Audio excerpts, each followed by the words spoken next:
Hello प्यारे बच्चों, कैसे हैं आप सभी। आशा करता हूँ आप सभी हेलो प्यारे बच्चों, कैसे हैं आप सभी।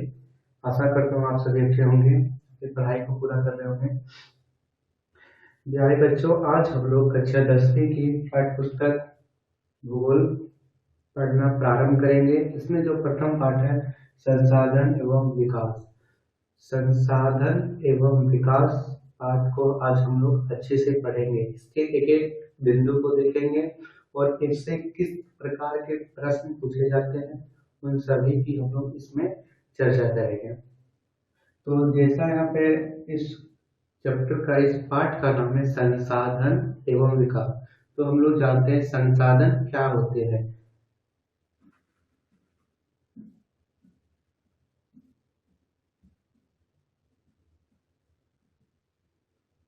प्यारे बच्चों, संसाधन पर्यावरण में उपलब्ध वे सभी चीजें जो हमारे आवश्यकताओं को पूरा करने के लिए प्रयोग में ली जाती है, वे संसाधन कहलाती है।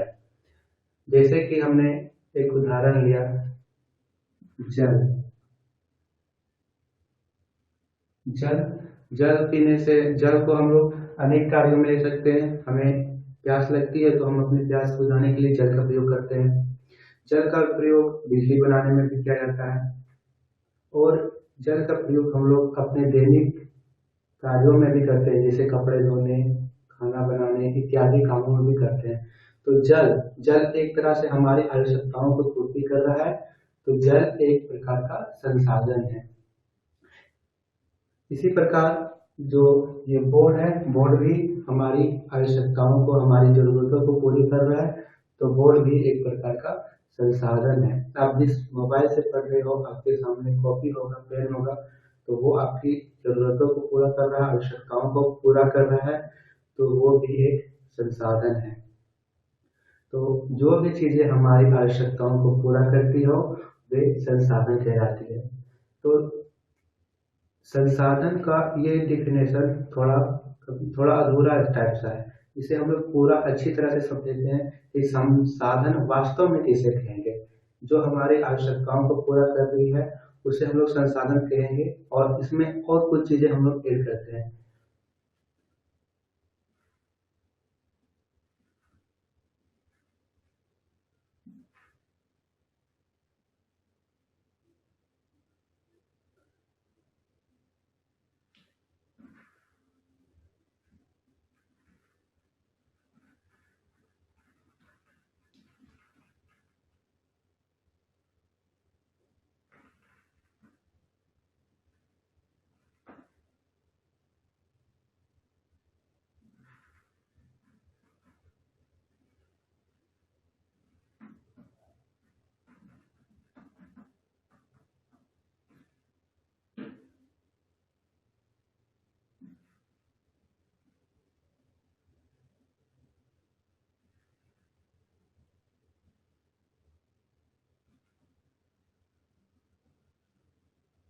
बच्चों, हम संसाधन की परिभाषा में इन शब्दों को भी जोड़ते हैं। जैसे जो संसाधन उसे बोलेंगे जो हमारी आवश्यकताओं को पूरा करने के लिए प्रयोग में ली जाती है, और जो आर्थिक रूप से संभाव्य हो, सांस्कृतिक रूप से मान्य हो, और प्रौद्योगिकी, और जिसको बनाने के लिए प्रौद्योगिकी उपलब्ध हो, उसे बोलेंगे संसाधन।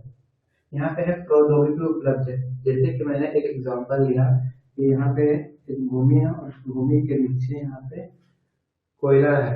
इस भूमि के नीचे यहाँ पे कोयला है।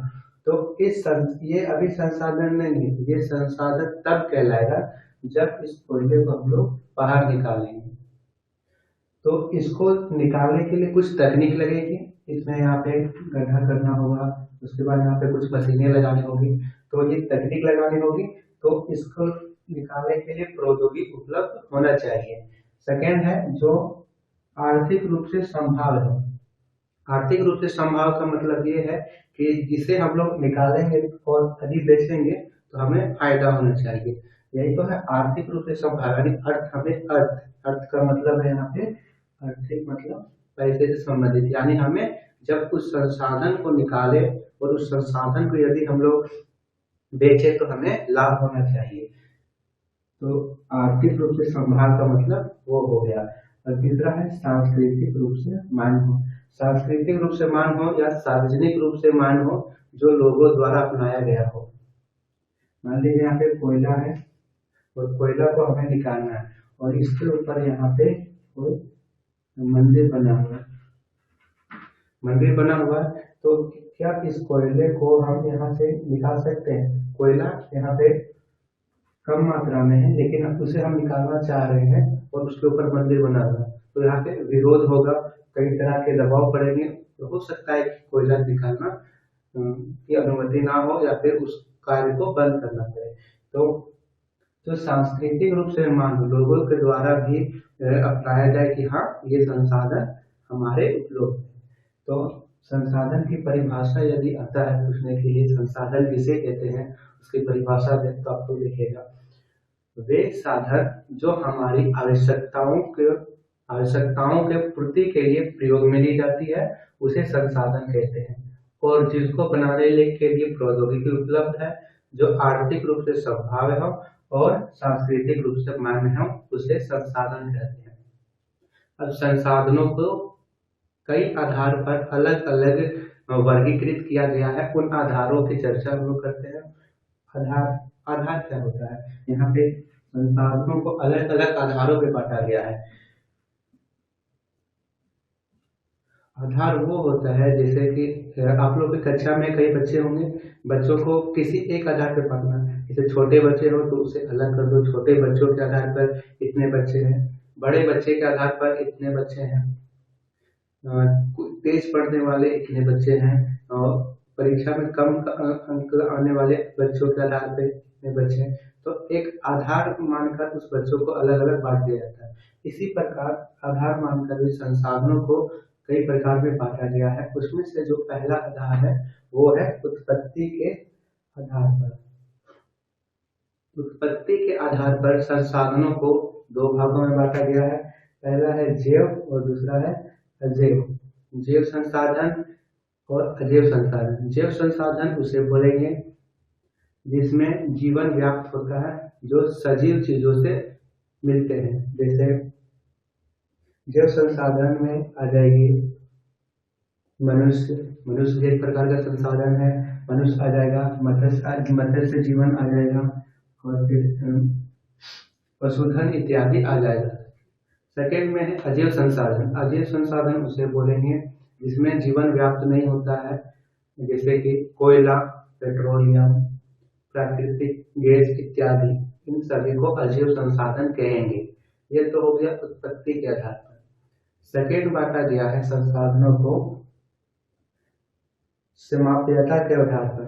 समाप्यता के आधार पर संसाधनों को दो भागों में वर्गीकृत किया गया है, पहला है नवीकरणीय और दूसरा है अनवीकरणीय। नवीकरणीय संसाधन उसे कहेंगे जिसे हम लोग एक बार प्रयोग में लेने के बाद दोबारा प्राप्त कर सकते हैं। नवीकरणीय जैसे कि सौर ऊर्जा।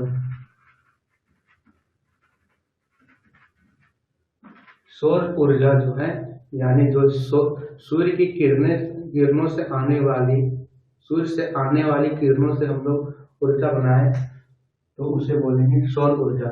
सौर ऊर्जा ऐसा तो नहीं सूर्य से जो किरणें आ रही है वो आना एक समय के बाद समाप्त हो जा, ये बहुत लंबी प्रक्रिया है, ये बहुत असीमित है, मतलब ये जो संसाधन है असीमित है, कभी नहीं समाप्त होने वाले हैं, तो इसे बोलेंगे नवीकरणीय संसाधन। दूसरा है अनवीकरणीय संसाधन। अनवीकरणीय संसाधन उसे बोलेंगे जिसे एक बार प्रयोग में लेने के बाद हम लोग उसका दोबारा उपयोग नहीं कर सकते।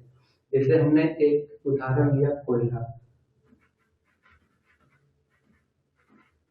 कोयला, यदि कोयला को हम एक बार जला देते हैं और उससे एक प्रयोग कर लेते हैं तो इस कोयले को हम लोग दोबारा प्रयोग नहीं कर सकते।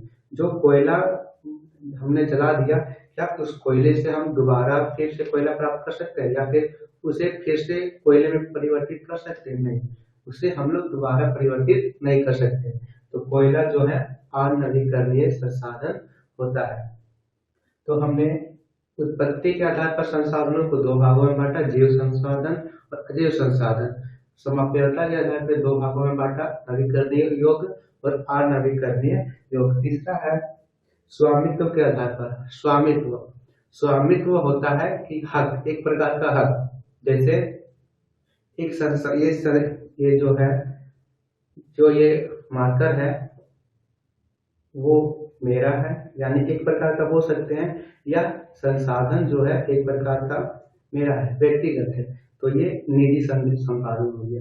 ये बोर्ड जो है एक प्रकार का संसाधन है, और ये जो है अभी हमारे पास है, तो ये हमारा व्यक्तिगत संसाधन हो गया। इसी प्रकार संसाधनों के स्वामित्व के आधार पर 4 भागों में बांटा गया है।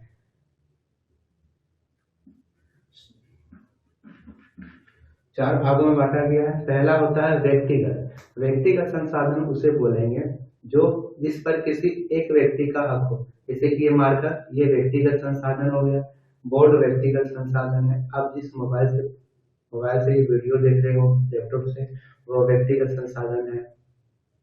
इसके अलावा जो आपके पास खुद निजी है, आपके पर्सनल यूज के लिए है, उसे हम लोग व्यक्तिगत संसाधन कहते हैं। दूसरा है सामुदायिक संसाधन। सामुदायिक संसाधन उसे बोलेंगे जो एक समूह का, एक समुदाय, उस पर हक जो है एक समुदाय का होता है। जैसे कि तालाब, जो एक गांव का तालाब होता है वो किसी पर्सनल या निजी व्यक्ति का नहीं होता है, उसमें एक पूरे समाज का, पूरे गांव का ही हक होता है।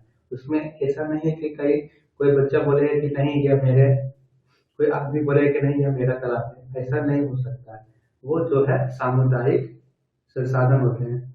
शहरों में पार्क होते हैं, वो भी सामुदायिक संसाधन के अंतर्गत आते हैं। तीसरा होता है राष्ट्रीय संसाधन। राष्ट्रीय संसाधन उसे बोलेंगे जिस पर हक राष्ट्रीय सरकार का होता है, भारत सरकार का होता है या फिर सरकार का होता है, उसे बोलेंगे राष्ट्रीय संसाधन।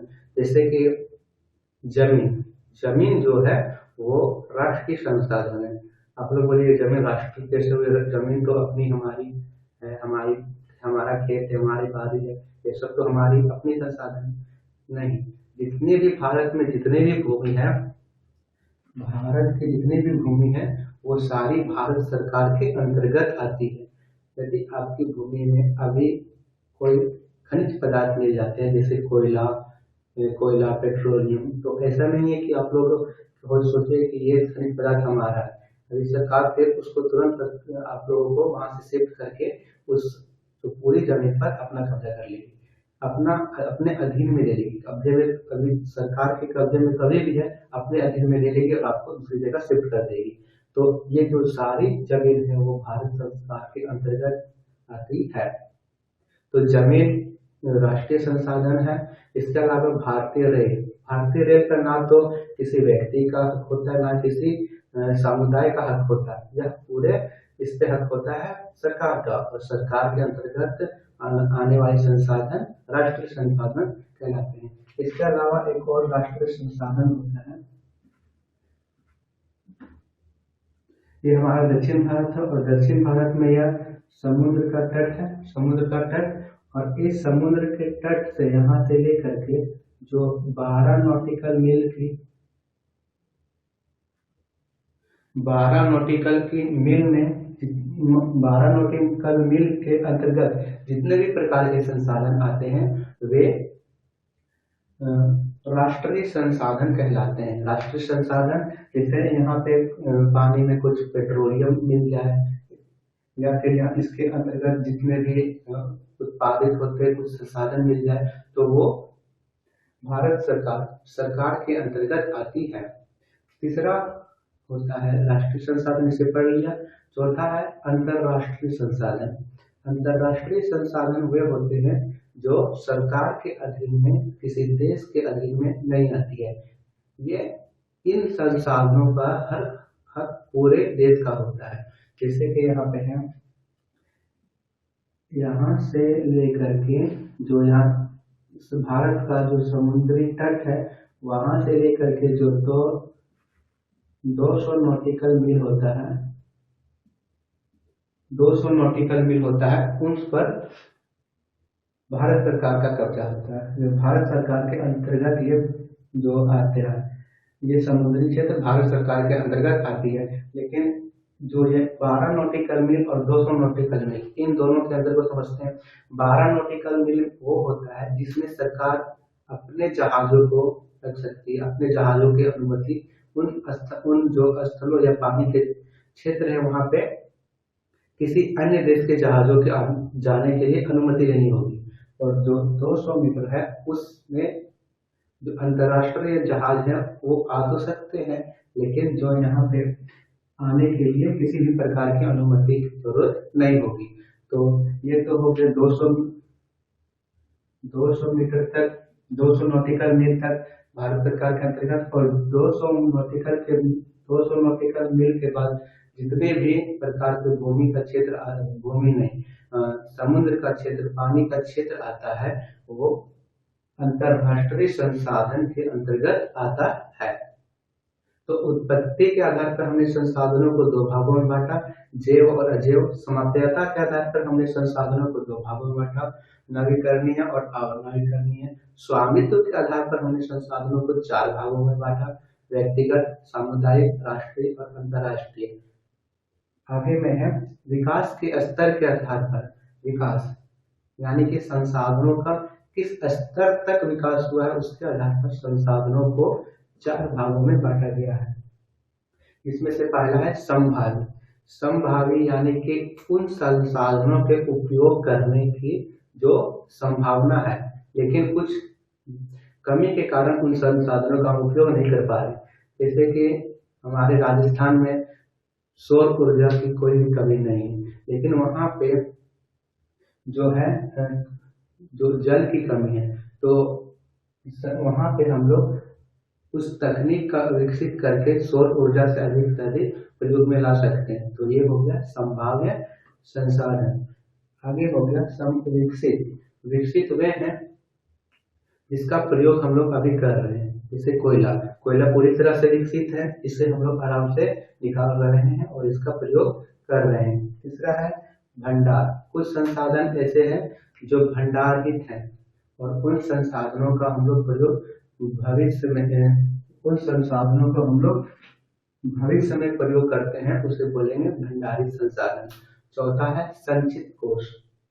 संचित कोष वे होते हैं जो संचित यानी कि जमा। अभी संसाधन वे हमारे पास इकट्ठे हैं, जमा है, और उसका प्रयोग हम भविष्य के लिए कर सकते हैं।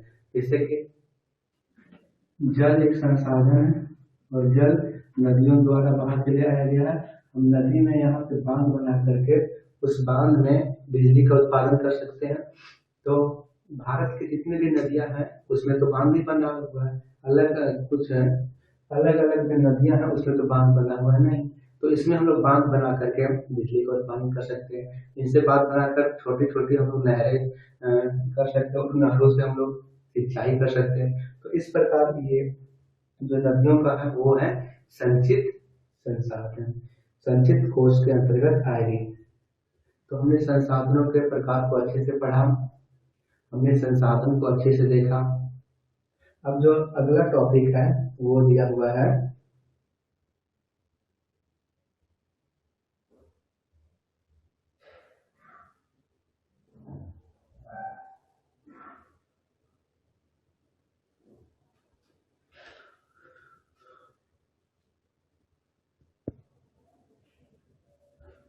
आगे में है संसाधनों का विकास। संसाधन का विकास, हम लोग जानते हैं कि संसाधन जो पर्यावरण में उपलब्ध वे सारी चीजें जो हमारी आवश्यकताओं को पूरा करने के लिए प्रयोग की जाती है संसाधन कहलाती है। संसाधन का विकास इस प्रकार हम कर सकते हैं। संसाधन, जिस प्रकार मनुष्य एक संसाधन है और वो चाहता है कि अपने विकास के लिए संसाधनों का अति से अति उपयोग करे, और इसी लालच वक्त उसमें उन्होंने संसाधनों का अधिक से अधिक उपयोग करना शुरू किया।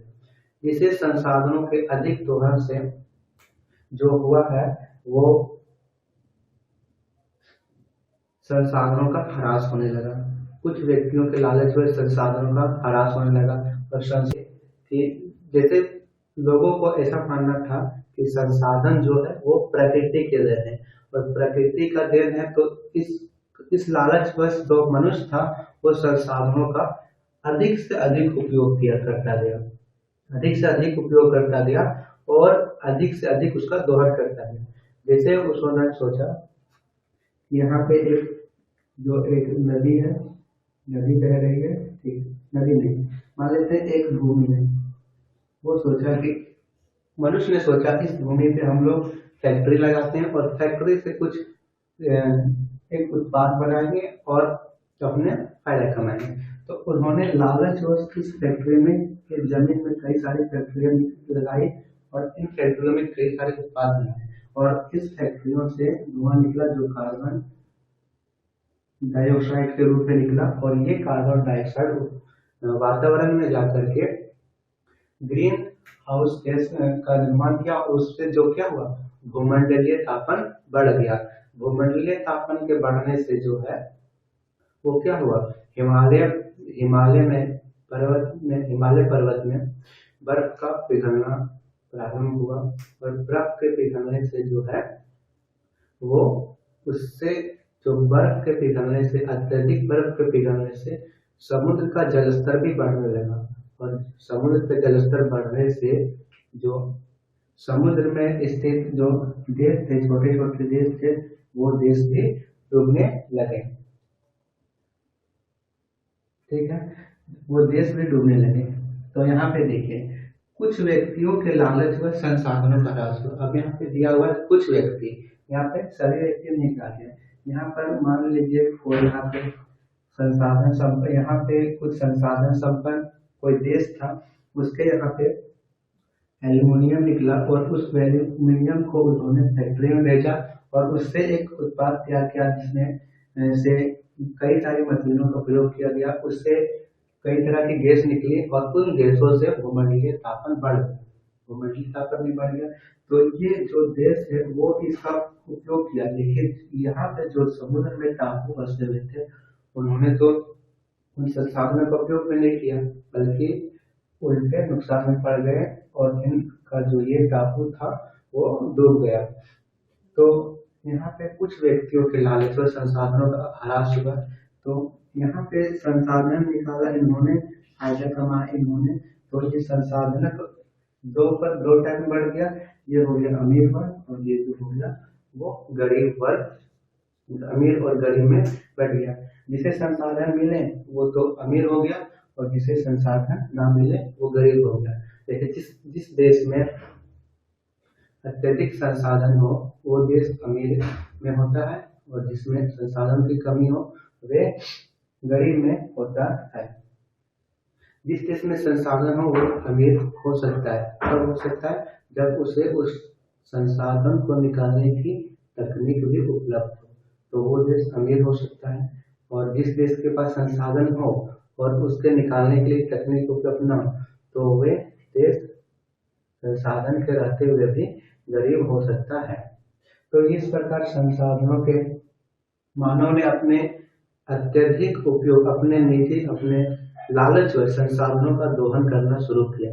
अब दोहन करना शुरू किया तो धीरे धीरे अनेक प्रकार की समस्याएं उत्पन्न हो गई, जैसे ओजोन परत अवक्षय यानी ओजोन परत में छिद्र हो गया, भूमंडलीय तापन बढ़ने लगा और भी तरह तरह के समुद्र का जल स्तर बढ़ने लगा, पर्यावरण प्रदूषण होने लगा, भूमि निम्नीकरण इत्यादि की समस्याएं उपलब्ध हो गई। तो फिर मानव ने सोचा कि कई राष्ट्रों ने, कई देशों ने सोचा कि इस प्रकार संसाधनों के दोहन को रोकना होगा या हमें कुछ ऐसा करना होगा जिससे संसाधनों का उपयोग करें, यानी संसाधनों का उपयोग तो करें लेकिन उसका अत्यधिक उपयोग ना करें। यानी कि संसाधन जैसे कि हम लोग को जल चाहिए पीने के लिए या नहाने के लिए, हम लोग को नहाने के लिए एक बाल्टी पानी में हम लोग नहा लेंगे, लेकिन हम लोग 10 बाल्टी पानी से नहाए तो वो क्या हुआ, संसाधनों का अत्यधिक दोहन हुआ, अत्यधिक दुरुपयोग हम लोग बोल सकते हैं। तो कई राष्ट्रों ने इस पर विचार किया और फिर उन्होंने फैसला लिया कि नहीं, संसाधनों के इस प्रकार के दोहन को रोकना चाहिए और हमें कुछ ऐसे नियम, कुछ ऐसे बनाने चाहिए, कुछ ऐसे सम्मेलन करने चाहिए जिसमें संसाधनों के दोहन से संबंधित चर्चाएं हों। तो उसमें से पहला जो चर्चा हुआ है वो हुआ है रियो डी जेनेरो पृथ्वी सम्मेलन। और रियो डी जेनेरो पृथ्वी सम्मेलन 1992 में हुआ है।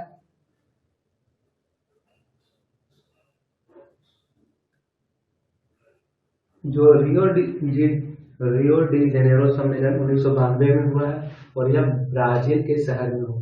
इसमें 100 से भी अधिक देशों ने हिस्सा लिया और इसमें इस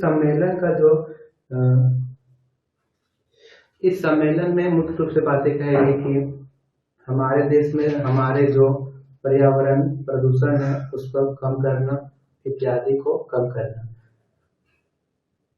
इसमें एक शब्द आता है सतत पोषणीय विकास।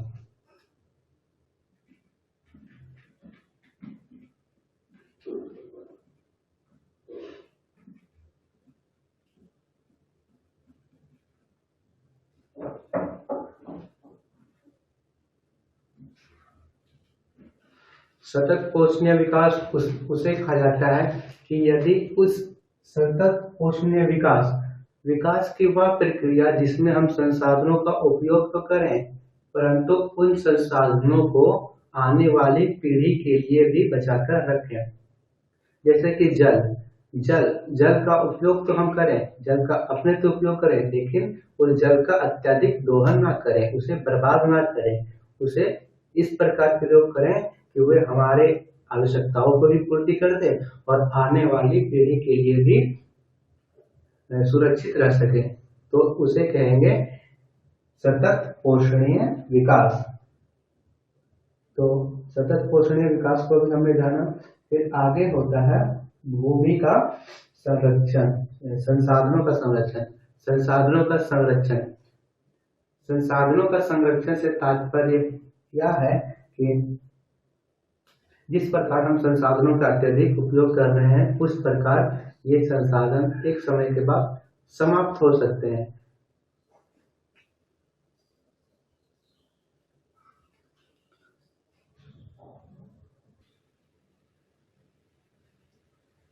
बच्चों, संसाधनों का संरक्षण से तात्पर्य है कि हम संसाधनों का विवेकपूर्ण उपयोग करें, उसका उपयोग उस संसाधनों को अपनी पीढ़ी के लिए भी, आने वाली पीढ़ी के लिए भी बचा कर रखें।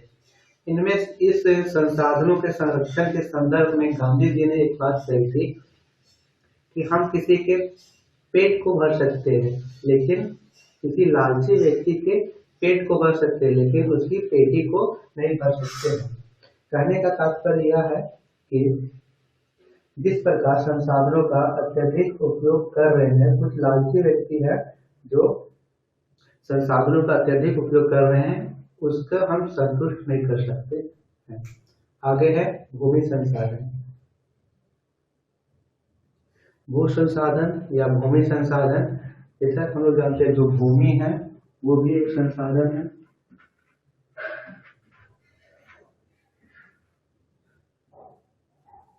भूमि भी एक संसाधन है और हमारे जो दैनिक जीवन, हमारे जो जीवन का अत्यधिक क्रियाकलाप है वो भूमि से ही संपादित होता है। जैसे हम लोग घर बनाते हैं वो भूमि पर होता है, हम लोग किसी भी तरह का इमारत बनाते हैं वो भूमि पर होता है।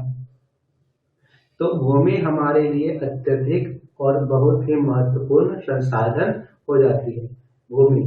और भूमि में भी जो संसाधन भूमि में भी है वो भी है कृषि योग्य भूमि।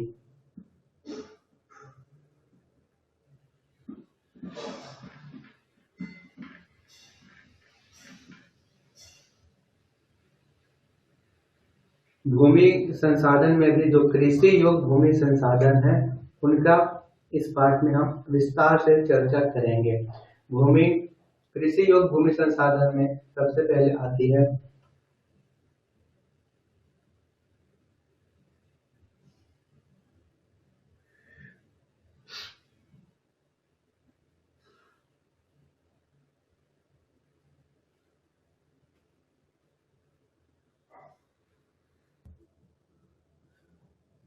तो बच्चों आगे हम लोग पढ़ेंगे भूमि संसाधन। भूमि संसाधन जैसा कि हम लोग जानते हैं भूमि भी एक प्रकार का संसाधन है और हम लोग अपने आर्थिक क्रियाकलापों में भूमि का प्रयोग करते हैं। इस प्रकार या आप लोगों का जो घर होगा वो भूमि पर अवस्थित है, जो सड़क होती है वो भूमि पर स्थित होती है। यानी जो जितने भी संसाधन हम लोग निर्माण करते हैं, जितने भी संसाधन विकसित करते हैं, वो भूमि के ऊपर ही विकसित करते हैं। तो और हमें यह भी पता है कि जो भूमि है वो सीमित है, तो वो उस सीमित भूमि को अपने विवेक से अच्छे से प्रयोग करना एक भूमि संसाधन के अंतर्गत हम लोग पढ़ेंगे। भूमि संसाधन के अंतर्गत हम लोग पढ़ेंगे कि इन जो सीमित भूमि है,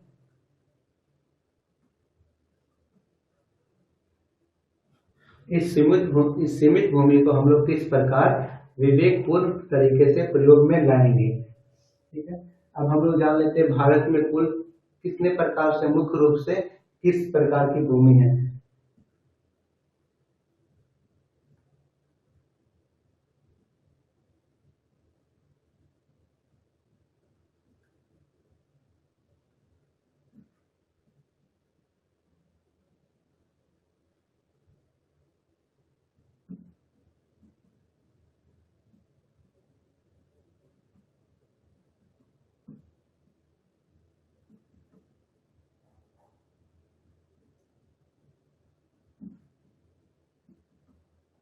दोस्तों, जो भारत में भूमि है इसका जो 43% है वो मैदानों के रूप में है।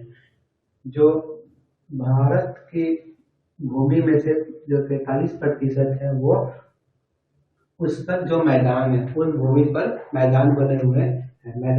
मैदानी भूमि के अंतर्गत उसे रखा गया है। जो 30% है उसे पर्वतीय भूमि के अंतर्गत रखा गया है, और जो 23% है उसे पठारीय भूमि के अंतर्गत रखा गया है।